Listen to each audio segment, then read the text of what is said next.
he steps into the room and begins to walk through the room, you sense his presence and you feel him because you know him intimately.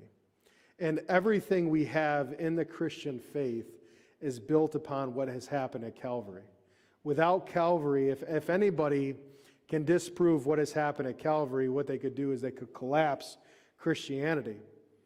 But the thing is that we know that especially on Sunday when we look at it and the resurrection, that there were over 500 witnesses to the resurrection of Jesus Christ.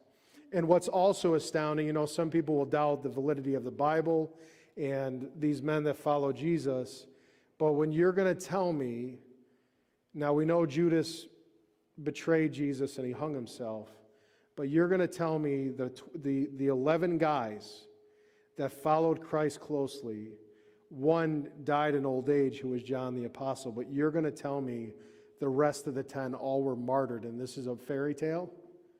Nope, because they had seen the risen Christ. And they had seen what Jesus had gone through. And as we look at this today, what they were watching happen at Calvary did not make any sense to them. And what we are watching happen in the world right now, if you looked at it in your human logic, you would say nothing makes sense right now. But it's very, very important to always remember the ways and the plans of God are far higher and different than our own. And this is why God doesn't tell us, go and figure it out. The Lord says, trust me. He says, believe. Because the only way that you and I can walk with Jesus Christ is by faith. We can't walk by it with scientific understanding. We can't take God and try to quantify who God is and try to prove that he exists.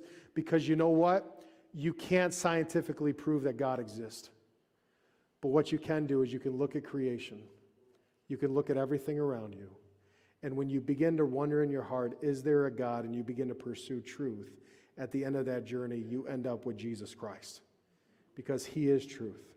So John 3:16 through 18 says this. It's very, very well known. For God so loved the world that he gave his one and only Son,